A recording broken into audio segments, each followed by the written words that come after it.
The person I decided to interview was my friend Gavin, who suffers from epilepsy.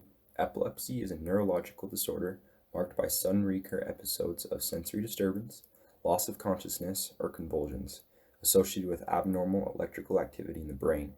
Pretty much anyone can develop epilepsy. It affects both males and females of all races, ethnic backgrounds, and ages. Gavin is 19 years old. He was born and raised in Murray, Utah. He enjoys playing sports, especially basketball. He also likes to go on hiking trips with his father, which usually includes hunting and fishing. He is currently working a part-time job at a local hardware store in Murray.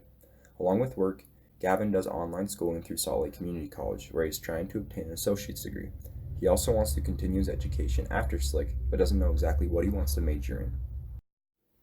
A day-to-day for Gavin, for the most part, is just like anyone else's, although there are definitely some things that he needs to be aware of and avoid. Gavin was diagnosed with epilepsy when he was in junior high school. His first seizure was actually during a school assembly when they were playing a video on a large projector screen. Surprisingly, it is not as common for people who have epilepsy to be triggered by flashing light, but in Gavin's case it is. After that episode, he had another one when playing video games a couple weeks later. That's when he went to see a doctor and was diagnosed with photosensitive epilepsy. After getting on medication, the seizures were almost completely gone, but still would occasionally happen. Gavin now wears special sunglasses and is on medication. The biggest challenges for Gavin is being sure that he takes his medications consistently and has good awareness of when he needs to avoid exposure to certain kinds of flashing lights.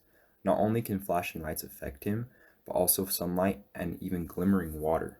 He always makes sure that he limits his time looking at screens and wears his glasses almost 24/7. The assistive technology that Gavin uses are his photosensitive epilepsy glasses. These glasses block the wavelengths of blue-green light and minimize the invisible flicker of artificial light sources. Although Gavin has his condition under control with medication and his glasses, one assistive technology that I might suggest would be an Apple Watch. The Apple Watch has a feature that can detect when someone takes a hard fall.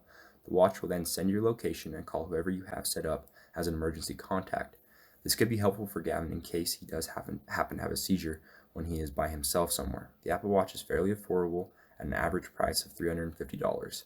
I don't have any personal experience with the watch, so I don't know how reliable the detection is, but I have heard some awesome success stories about the feature.